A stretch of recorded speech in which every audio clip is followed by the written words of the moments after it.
Hey everyone, welcome to another deep dive with us. hmm Today we're tackling someone pretty fascinating and complex, Bill Gates. He's obviously known for Microsoft and, well, all those billions, but we're going to try to get to know him a little better. Like, beyond the headlines, who is Bill Gates, really? It's going to be really interesting, I think, because we have so much information about him. Yeah. We've got biographies, we have interviews, even some speeches going back decades. Yeah, we're going way back to his childhood even. Yeah. And you don't get this with a lot of people, so Not at all. should be an interesting journey. So to get us started, just imagine. Little Bill Gates, 11 years old, decides to memorize the entire Sermon on the Mount, Wow. which if you don't know, it's like 17 pages long. That's intense. And he did this to win a free dinner What? at the Space Needle in Seattle. Oh my gosh. I mean, that's a special kind of drive. That takes a special kind of drive, right? Yeah. Like what 11-year-old thinks like Yeah. that? You can see that ambition early on, and you see it throughout his life. Yeah, and then it's not even just about winning. Right. It's about setting these challenging goals, and then no matter what, he's achieving them. Yeah. So, okay, we've got this ambitious kid. Uh-huh. He gets kicked out of his school's computer club. Oh, really? I know. You'd think computer club, that's where Bill Gates should be. Right. But he was hogging the teletype machine, Oh. which, by the way, I had to look this up. It's basically this old school typewriter hooked up to a computer. I see. Back then, these things were rare, expensive. Wow. So, I mean, you can kind of picture this, right? Yeah. This kid's passion, it was so strong he couldn't even follow the rules. Uh, But it wasn't just about playing games. He was diving Yeah. deep into programming, learning all these languages, basic and all that. mm-hmm. He saw computers as tools to build things. Yeah. Not just to play. To solve problems. That's a good point. Yeah. And keep in mind, most kids his age were barely figuring out how to turn a computer on. Exactly. And he's already writing programs. Yeah. At 15, he even started a business with his future Microsoft co-founder, Paul Allen. Oh, wow. Called it Trafo Data. Used a computer to analyze traffic patterns. Really? I know. And they made $20,000, which back then, especially for a couple of teenagers, A lot of money. a lot of money. Yeah. But it shows that early entrepreneurial spirit. Right. Like being able to find a need and come up with a solution. Exactly. And using technology to do it. Uh-huh. So then he goes to Harvard, right? Yeah. Prestigious Harvard. And then drops out to start a computer company. I mean, in the 1970s. In the 1970s, it must have sounded insane back then. Well, computers were these huge, expensive things. Yeah. Governments use them, big corporations. Yeah. Not everyday people. Most people had never even seen one. Exactly. And Gates and Allen, their vision was a computer on every desk. Which was pretty much like science fiction. It's wild to think about. Dropping out of Harvard was risky. For anyone. But someone like Gates, so smart. Yeah. It just seemed crazy. He was brilliant, but he bet everything on this vision of the future. Yeah. And he wasn't just, sitting back and dreaming. Right. There are these stories about him sleeping under his desk at the office, all-nighters, pushing himself and everyone around him to the limit. Yeah, I do wonder about that kind of intensity, though. Yeah. I mean, is it inspiring or is it just too much pressure? Yeah, is it sustainable in the long run? Right. It worked in those early days for them, but as Microsoft got bigger, Yeah, could that kind of leadership style work? exactly. He was really demanding, right? Yeah. Sometimes maybe even abrasive, Yeah. but incredibly focused and driven. And Microsoft's growth, I mean, it was explosive in those early years. Yeah. But that kind of growth, it usually comes with a price, doesn't it? It does. And for Microsoft, it seems like the price was tied to how they were doing business. Yeah. In the 90s, they had those big antitrust lawsuits. Mhm. People were saying they were too big. Yeah, basically that they were becoming a monopoly, Yeah. using their power to crush the competition and prevent any new innovation. Right. It really hurt their image for a while. It was huge. So they were accused of like bundling their own products, like Internet Explorer with Windows, Right. which made it impossible for competitors to get anywhere. Yeah. And there were even allegations of like pressuring computer manufacturers to only install Windows. Yeah, just to keep that dominant. to cement that dominance. Yeah. So it really raises the question, was Gates all about progress? Or was he just obsessed with winning, Yeah. no matter what? Yeah. And it makes you think about the responsibility that comes with that kind of power. Absolutely. I mean, did he cross the line? What do you think? Yeah. I mean, it's hard to say. It is hard to say. You could argue that that competitive drive, Yeah. that same one that got him kicked out of that computer club, Right. maybe it went too far. But then you could also say, hey, he was just protecting his company. Protecting his vision. Right. It's a debate that still goes on today, doesn't it? It does, yeah. It's not always clear cut. But here's what's interesting to me. While all of this is happening, the lawsuits, the controversy, Yeah. Gates's personal wealth, it's exploding. Uh-huh. And you start to see a shift. He starts talking more about giving back. Philanthropy. Philanthropy, exactly. Okay. And eventually, of course, he launches the Bill and Melinda Gates Foundation. Right. Huge turning point. It's almost like he conquered the business world. Yeah. Needed a new mountain to climb. What's the next challenge? Yeah. He often talks about this idea that every life has equal value. Yes. And I think you really see that in his philanthropy, Yeah. especially when it comes to global health. Absolutely. I mean, they have poured billions of dollars into fighting diseases like polio, malaria, HIV/AIDS. yeah. Things that affect millions, billions of people around the world. It's a whole different world from tech. Right. But he brought that same energy, that drive to it. To solve the problem. Yeah. And this is where I think his understanding of systems, which he really honed at Microsoft, Right. it comes into play. He's not just donating money. Right. He's trying to get to the root of the problem. He's looking at the root causes of poverty and disease. Yeah. Trying to come up with real, lasting solutions. Long-term thinking. And he's not afraid to shake things up. Yeah. Do you remember that quote of his? I think he said something like, more money is spent on baldness drugs than on malaria research. Wow. Yeah, it really puts things in perspective. It's kind of wild when you think about it, It is. but it shows how he's trying to change the priorities. Absolutely. Shine a light on things that other people aren't paying attention to. And when someone like him speaks out, Yeah, people listen. it's a powerful thing. So for all his public image and everything, he also seems to have a very private side. Right. Big family man, Mm-hmm. loves playing bridge, apparently has a bit of a weakness for McDonald's.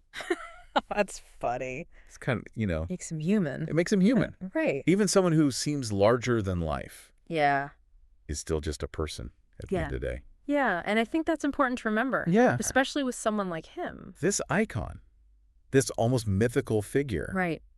and he values his privacy, his family time, Yeah.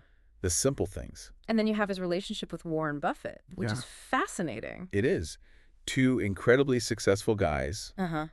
but in very different ways. Different fields, different personalities almost. Yeah, but this genuine friendship. Right. Mutual respect that goes beyond just business deals. Yeah, they challenge each other, they inspire each other, they push each other to think differently. Yeah. And it shows that Gates is willing to learn from others, Yeah. even people outside his usual circles. So we've seen him as this ambitious kid, this brilliant programmer, ruthless competitor, and then this surprising philanthropist. It's been quite the journey. It really has, and we've barely scratched the surface. I know. What stands out to you about his character? To me, it's his sheer force of will. Yeah. He just sets these huge goals, from memorizing scripture as a kid to changing the entire tech industry. Yeah. He goes after them relentlessly. Yeah. You pair that with his intelligence. Yeah. It's how he achieves these extraordinary things. He doesn't just dream big, he makes things happen. He's not content with just, okay, this is how it is. No. He wants to push boundaries. Yeah. Whether it's technology, business, philanthropy. Yeah. It's like he can't help but try to make things better. Leave his mark. Leave his mark on the world. And that leads to another interesting point, his constant evolution. Yeah. I mean, we've seen him go from programmer to businessman to philanthropist. It's almost like he reinvents himself. Yeah. Takes on these new challenges, keeps pushing himself. Exactly. I mean, he could have just retired after Microsoft, right? Yeah. Lived a life of luxury. But that's not him. No. He seems driven by something deeper. Yeah.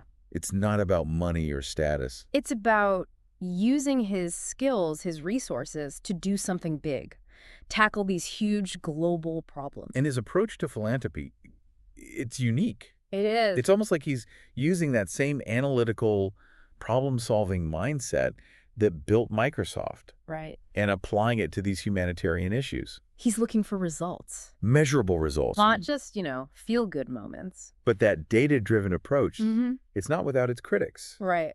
Some people say he's oversimplifying things, Yeah. that these problems are too complicated for just technical solutions. Like that there's this whole human element Yeah, that you can't really measure with data. you can't quantify everything. And it brings up questions about power. Yeah. I mean, when someone like Bill Gates decides what's important, Yeah. what deserves funding, It shapes the whole conversation. right, it's a lot of responsibility. It is. And it's not always clear if he's using it the right way. That goes beyond philanthropy too, Yeah. right? He's been vocal about climate change, about the future of technology. Right, and he sees it as a double-edged sword, right? Yeah. It can be a tool for progress, but it can also create new problems. Yeah. He's not naive about it. Right. He knows there are downsides, ethical questions. We have to think carefully about how we use these powerful tools. You know, he has that quote, "Technology is just a tool. In terms of getting the kids working together and motivating them, the teacher is the most important." He sees that connection between technology and humanity. So we've talked about his drive, his intelligence, his philanthropy. But what about the flaws? People have called him ruthless, demanding, arrogant. Yeah. How do those fit into the picture? He hasn't always been the easiest person to work with. No. There are stories about his temper, Yeah. his micromanaging, his brutal honesty. Right. Which can be tough to take. We could really hurt people's morale. Yeah, it makes you wonder, can you achieve that level of success without being tough? Yeah. Is it possible to be a visionary leader and also be a nice guy? Right. And then you have to consider the culture of Silicon Valley at the time. Yeah, that's true. It was very competitive, Yeah. fast-paced. You had to be ruthless to win. Yeah. And I'm not excusing his behavior, but it's the context. you know. Yeah. And to be fair, Gates has acknowledged some of his shortcomings. He has. He's talked about trying to be a better listener, a more empathetic leader. He's also talked about how becoming a father changed him, made him rethink his priorities. Yeah. Find more balance. More humility. It shows that he's self-aware, Right. that he can admit his mistakes And learn from them. and grow. It's encouraging, especially for someone who achieved so much so young. So we've seen the brilliant mind, the relentless drive, the generosity, the flaws, the contradictions. It's a lot to unpack. It is. How do you think history will judge Bill Gates? What will his legacy be? That's a big question, isn't it? His legacy, I mean, it's complicated. Yeah. He's obviously one of the most influential people of our time, Yeah. but for so many reasons. He changed how we live and work with computers.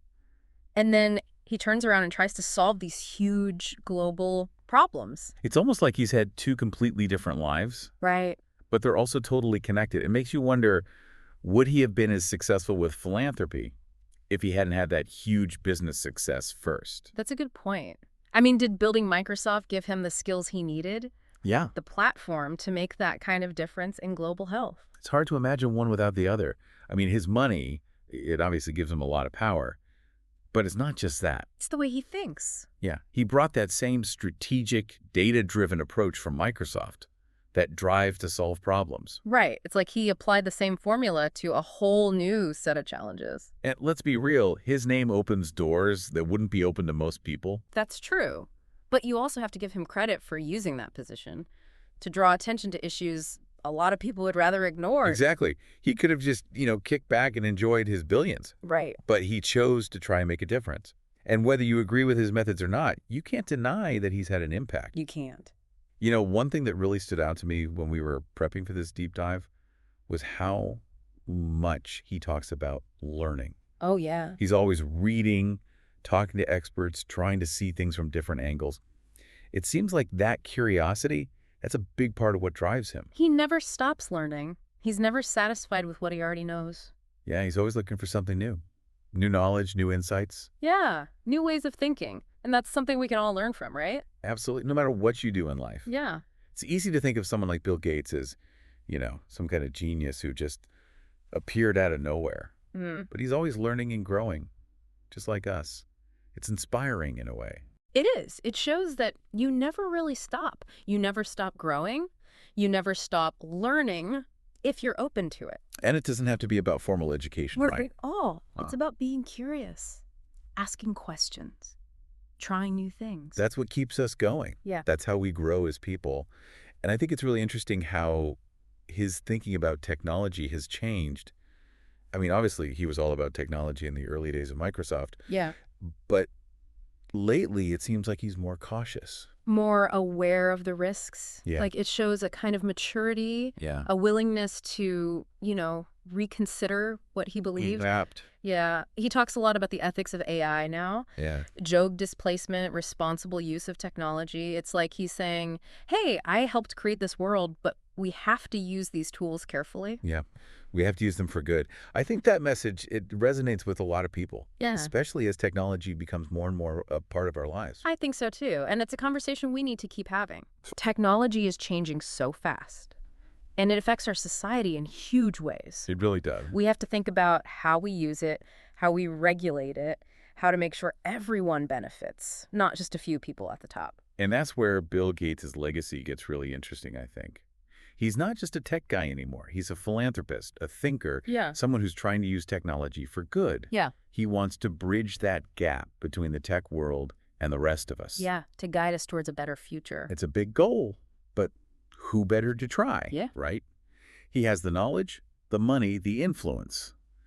And whether he's successful or not, at least he's asking the important questions. He is. He's Yeah. making us think about the role of technology in our lives. Well, that was quite a journey. It was. From memorizing the Sermon on the Mount as a kid to building Microsoft to changing the world with philanthropy. It's a lot to take in. It really is. That's what makes him so fascinating. Yeah. He's complicated, he contradicts himself sometimes, but there's no doubt he's left his mark. And his story isn't finished yet. It'll be interesting to see what he does next, what new problems he takes on, what kind of legacy he ultimately leaves behind. We've definitely given our listeners a lot to think about today. We have. We've covered Bill Gates' childhood, how he built Microsoft, the controversies, his turn to philanthropy, his changing views on technology. It's been a deep dive into a really complex And a person. remarkable person. And hopefully this has inspired some of you to learn more. Yeah. There's so much more to Bill Gates, his work, what he cares about. Don't just take our word for it. Do your own research. Yeah, make up your own mind. Form your own opinions. Thanks for joining us on this deep dive. We hope you enjoyed it. And until next time, keep learning, keep asking questions, and keep exploring. And keep diving deep.